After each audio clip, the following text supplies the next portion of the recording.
All right, what's up, YouTube? So today, we're doing something a little new. Hold on, focus now. Okay, there we go. What's up, YouTube? We're doing a little different right now, so switching it up a little bit, but still staying on track for what I want to do. Right now, I'm finna be doing a reaction to a video. Basically, this is the type of stuff that I like to work on, and I know sometimes y'all be looking for certain things or just a pivot in the right direction or just a pivot to a sense of like aid and assistance type thing. So right now this is just kind of like my way of fulfilling like what I think I want to do, and and help y'all out as well as helping myself out, just taking this as a time to uh, all learn and grow together. So we're about to react to this video by After School. I like watching their content. It's intriguing, it's informative, and it's artistically expressed in a way that I enjoy. So we finna hop into that, and then y'all just let me know what y'all think at the end. Like, comment, subscribe, all the YouTube stuff. We're gonna hop right into it.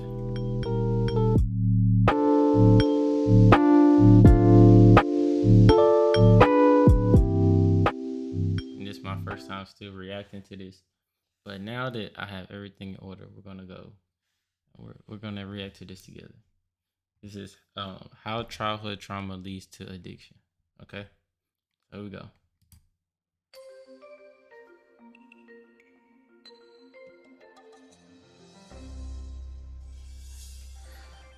So, an addiction is a complex psychological, physiological process, but which manifests in any behavior that a person enjoys, finds relief in, and therefore craves in the short term, but suffers negative consequences in the long term and doesn't give up despite the negative consequences. So, craving pleasure, relief in the short term, negative consequences in the long term. Okay, before we continue, I'm gonna pause throughout just to give for people in the back or people that need this dumbed down in simple terms. That's what I'm here for, right? I'm your middle man. Okay, so I'm gonna just re-go over what he said, and then I'm gonna translate this over into how it's practiced in today's world, right? Addiction: any behavior that a person finds relief and therefore craves in the short term, but suffers negative consequences in the long term, but doesn't give up despite the negative consequences. So, how does this work? I'm glad you asked. Okay, if there's something you're going through, whether that's at work, whether that's with your girl, whether it's with yourself, okay, let's just say that that's the issue. That's the issue, because addictions all have an issue that they stem from, right? So there's the issue, right? Issue with your girl. So with your girl, y'all constantly arguing, can't get to a place of understanding, can't get to a place of camaraderie or collaboration. Okay, let's just say that's the issue. So with that issue, let's say at the moment you can't convey your words, the ideas, y'all just not seeing eye to eye. So that results in you feeling like, damn, I'm stressed. I need to do something to relieve this tension off of my heart and my mind, right? So what do you do in that instance? Some people smoke, some people drink, some people play the game, whatever that is, whatever your vice is. The only way that your vice becomes an addiction is when it supersedes anything else that um I want to make sure I work this correctly for the YouTube professors out there. It becomes an addiction again when it satisfies you short term and has long term negative effects, right? So if you're just playing a game 24/7 and that's your vice to get away from reality, and you're not actively trying to communicate or trying to go back to the issue to handle it, then it becomes an addiction, and now you're ignoring the problem versus attacking it, right? I say there's nothing wrong with decompressing, doing some type of vice to get to a point where you like, okay, I'm calm, I'm open minded enough to go back and address that issue, right? So I'm all for decompressing and then going to reattack the problem. As long as you're doing that, I don't see anything wrong with having something that you go back and forth. Not go back and forth. As long as you have something that helps you calm down and reevaluate the situation at its reality and the core of it and not just ignoring what is going on. You get what I'm saying? I hope I didn't make that too long, but we just gonna go back in. No, notice I has said nothing about substances. I said any behavior. So it could be related to cocaine, crystal meth, heroin, fentanyl, marijuana, nicotine, alcohol, whatever. Could also be sex, gambling, internet, relationships, shopping, eating, work, extreme sports, working out, pornography, any number of human activities. So I said any behavior. Now, the official definition of addiction, according to the American Society for Addiction Medicine, is that this is it's a primary brain disorder. It arises in the brain, largely due to genetic reasons. This is how they see it, and I say that's just not true. I think that's interesting. I've never actually looked at the what they categorize it as, but that's interesting. Consider a brain disorder, and it arises in the brain largely due to genetic reasonings. That's kind of crazy to say. I don't. Hmm. The other popular idea about addiction is that it's a choice that somebody makes, that people choose to be addicted, which is what the legal system is based on. Because if people are not choosing, what are we punishing them for? And Y'all put in the comments. Y'all think addiction is a choice? I'm interested. Y'all think addiction is a choice? although I think the medical definition is closer to the truth, I don't see it as genetic. It's a genetic disorder, and I don't see it as a primary brain disorder. So let me perhaps show you why, if that's okay. A human being has two fundamental needs, apart from the physical needs, in infancy, in childhood. One is for attachment. Now, attachment is the closeness and proximity with another human being for the sake of being looked after, or for the sake of looking after the other. Now, human beings, as mammals, and even birds, are creatures of attachment. We have to connect and attach because otherwise we don't survive. If there's nobody that's motivated to take care of us, to attach to us that way, and we're not motivated to attach to others, we just can't survive. Okay. One interesting thing is that the endorphins, which are the body's internal opiate chemicals, which heroin and all the other opiates resemble, Okay. they help to facilitate attachment. So if you take infant mice and you knock out their endorphin receptors so they don't have endorphin opiate activity in their brain, they won't cry for help and separate from their mothers, which would mean that they would die in the wild. And which goes back to what happens in childhood when there's stress and trauma, these endorphin systems don't develop. And then when people do heroin, it feels like a warm, soft hug to them. They feel love and connection for the first time. That's why it's so powerful. But so yeah. Okay. Okay. That was a lot of information to absorb. Okay. So I want to take just a little step back at this point of attachment, right? So he said that's the first need. We hadn't made it to the second one, but he said the first need is attachment, right?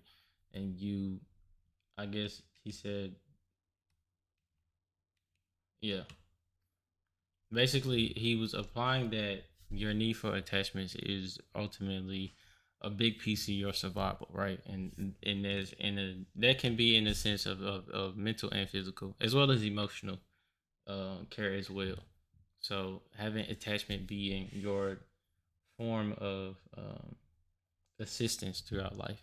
But so we have this need for attachment, without which obviously the human infant, who's the most helpless, the most dependent, the least mature of any creature in the universe at birth, uh, cannot survive without the attachment. And that attachment relationship, given that we have the longest period of development of any creature, well into adolescence and beyond, attachment is not a negotiable need. But we have another need, which is authenticity. Now, authenticity out. Hold on. So attachment is a non-negotiable need. Mm, To the self means being connected to ourselves, just knowing what we feel and being able to act on it. So, Authenticity, being connected to ourselves. I want to hear what he says about that. Authenticity. I'm interested. That means our gut feelings. So let's look at how human beings evolved. For hundreds of thousands of years, and for 100,000 years or so of this species existing on Earth, how did we live? We didn't live in cities and houses and so on. We lived out there in the wild until very recently in human existence. Now, just how long do you survive in the wild if you're not connected to your gut feelings? Not very long. If you start using your intellect instead of your gut feelings, you just don't survive. So that's a I'm gonna let him finish full this. survival need as well. So Okay, baby. I want to jump on just that part real quick. It says if you start using your intellect instead of your gut feeling, you don't survive. Why does he say that? Okay, cool. Check this out, right? So this can be explained on the simplest level. Have y'all ever been taking a test and and, um just off feeling you was like, I'm gonna put A or I'm gonna put B, right? And then you like, damn, I don't think that's right.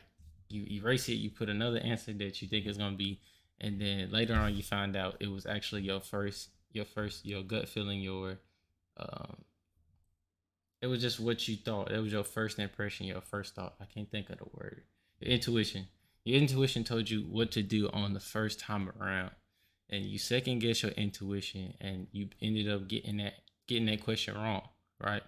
So it's not that your gut feeling and your intellect don't work hand in hand. The more experience you get, the more knowledge you acquire, the stronger your intuition will complement those things. It's like it requires calmness and experience as well as preparation in the mind to get to a place where your intuition and your intellect work hand in hand.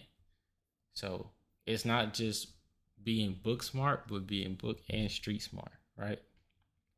So get that experience and look at certain things in a different way that you wouldn't have that'll help you get to somewhere where you can practice using both of those instead of just one over the other. Because they work hand in hand, I promise. attachment is a survival need, authenticity is a survival need. But what happens if your authenticity threatens your attachment relationships?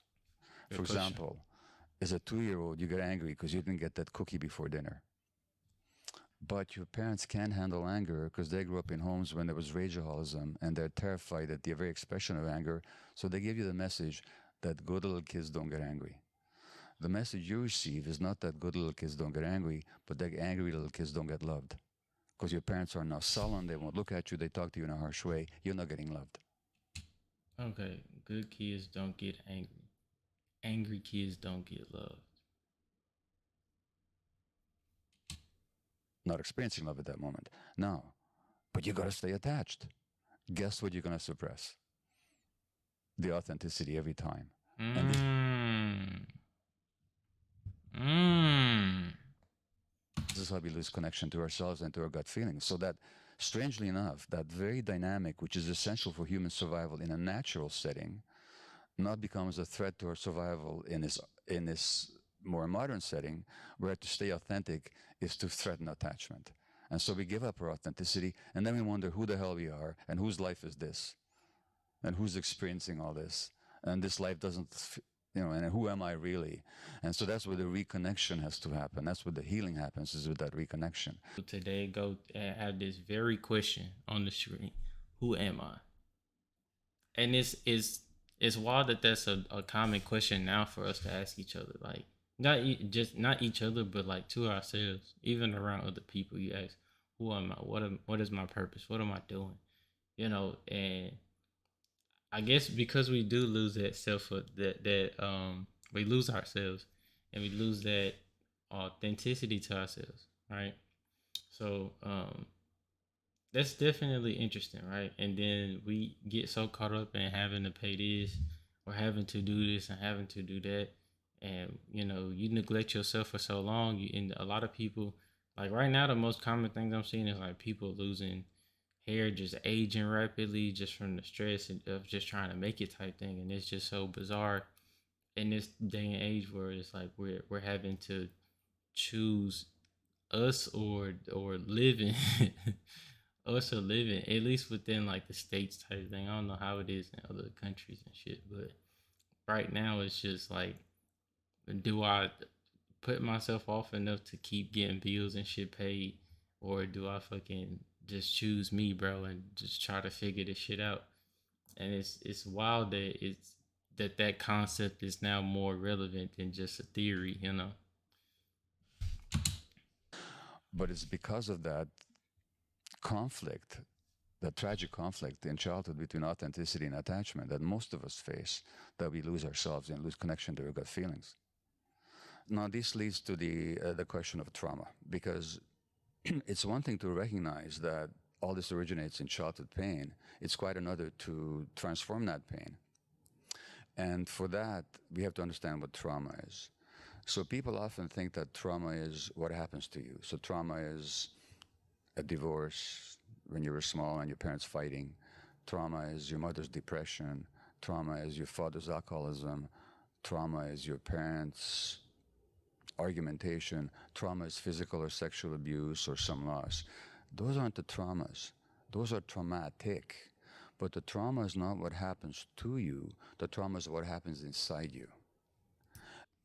Let that marinate for a second. Trauma is not what happens to you. Those events are traumatic. Trauma is what happens inside of you. Okay. And as a result of these traumatic events, what happens inside you is you get disconnected from your emotions and you're disconnected from your body and you have difficulty being in the present moment and you develop a negative view of your world and a negative view of yourself and a defensive view of other people. And these perspectives keep showing up in your life in the present. So in other words, the addiction is not the primary problem. It's an attempt to solve a problem. And then the real question is, how did the problem arise? In other words, this is where my theory is that it's always rooted in childhood trauma, and that the addiction is an attempt to deal with the effects of childhood trauma, which it does temporarily, while it creates even more problems in the long term. Okay. I want to do two things real quick. One, I want to keep focus on this thing right here, right? This image. This image right here. So the reason I want to focus on just this image right here is because this is this is how a lot of people start, right? And he's been very articulate on this from the jump. This represents a lot of us when we're kids, innocence and shit like that, childhood innocence, right? This when you start to go through life, and it's like I feel like we aren't shielded from the expectations of life as a child as well as we should be. And that's solely because, and I'm gonna say why I say that. Like there's a level of, and when I say shielded, I don't mean like keeping your kids out of experiencing life, because that wouldn't be it type thing. You know, that you have to experience all of life to be able to get through any situation in life. But what I mean is the world has become so comforting in this gimme and monetized type of lifestyle that it takes away from just the genuineness and the compassion for person to person type thing. So we have this lifestyle where it's just like I'm gonna get what I can get while I can. You know what I'm saying? You just gotta figure out you, and it's not a lot of people out there now that are genuinely like here. Like just take it. I don't want nothing in return. I don't want nothing. You know what I'm saying? It's not a lot of people like that. And the people who are dealing with, being generous in a place where there's not generosity in return, it fucks with you a lot. Like trauma really starts to build within that, and you start to experience those things so young. Now it's just kind of like, damn, like, you know what I'm saying? Where is the healing? Where is the help? Where's the next steps for action? And it's just like it's a harder thing to come across in today's time, where everything is just so monetized and everything is valued at a monetary level versus just a generosity thing. So that's why I wanted to look at this real quick. So now with um this part is saying addiction is not the primary problem, it's an attempt to solve it. And that's why I was talking about, I don't know, I might have chopped that out or whatever. But it's like it can go from a vice to an addiction real quick. it can go from just decompressing, using this to decompress and to get away from stuff, and it can become an addiction real quick. Like for a lot of people, like TikTok is an addiction. TikTok is an addiction because you get on there after you get off work or whatever, just trying to relax, and then you look up and it's been 2 3 hours. I know because I've done it, bro.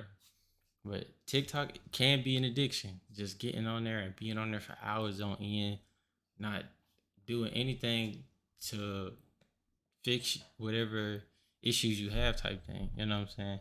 Like I said, anything could be used to decompress and get away from something, but you only use those things in a short amount of time, so that way you can attack what's really the problem on a larger scale, because you're not spending so much time and so much energy on things that are used to decompress versus focusing on the issue at hand. Actually, that makes sense. Okay, we're gonna get back in. Effects of childhood trauma, which it does temporarily, while it creates even more problems in the long term. And so the issue is not just to recognize what happened 10, 15, 30, however many years ago, but to actually recognize the manifestations in the present moment and to transcend them. And how do you do that? By reconnecting with yourself, by restoring the connection with your body primarily and with your emotions that you lost. And once you do, when you found these things again, then you have what we call recovery. Because what does it mean to recover something? It means to find it again. I kind of lost my tangent. I'm not gonna lie.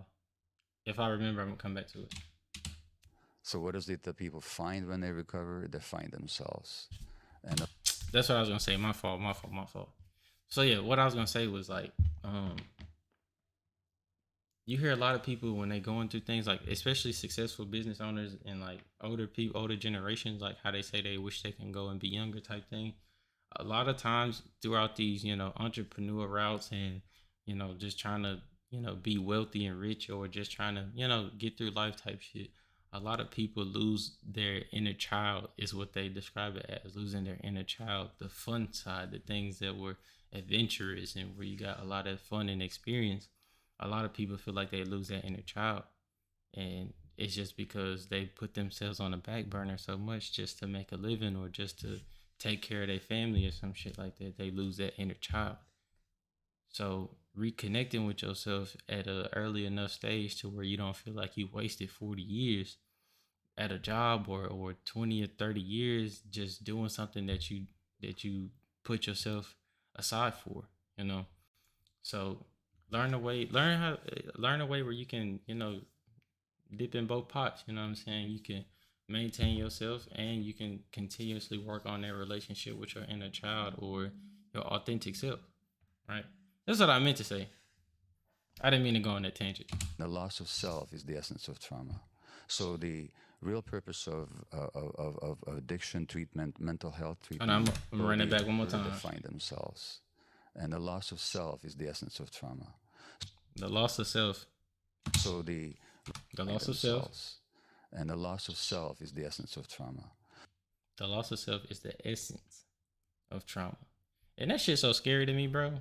Losing myself is the scariest shit in the world. So the real purpose of addiction treatment, mental health treatment, any kind of healing is reconnection.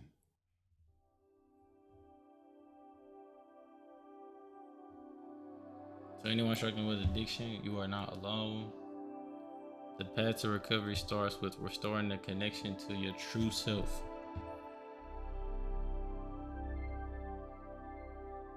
And from the person who was reading, Gabor Mate, I'm thinking that's his name if I'm saying that right.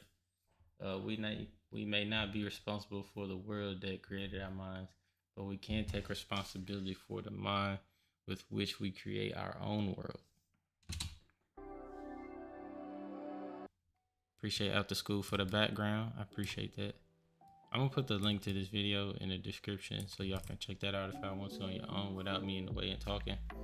But yeah, bro, losing yourself is like the scariest shit in the world, bro. And today the solution for fixing that is over-the-counter medicine and prescriptions and shit for more that have more side effects than the actual curing agent itself. So It's just kind of like if the thing that you're looking for is a mental thing, you must reevaluate the mental, you know, figure out what's going on inside so that you can grow on the outside. You need to first go in and then go out. That's why they call it in and out. You know what I'm saying? I'm done. Okay, but yeah, so appreciate y'all for watching, bro. I don't know. I'm still kind of figuring this out. I'm gonna record a couple more so we can get this going, but I hope y'all enjoyed the video. Hopefully I didn't, ruin the video for you. If I did, link in the description, go and check that out. Outside of that, bro, I hope y'all got some type of insight and that this was helpful for y'all, man. I definitely learned something new. Definitely got some gems, some sayings I'm gonna be stealing now. Appreciate you, Gabor. And yeah, man, I'm gonna holler at y'all in the next video. Peace, man. Peace.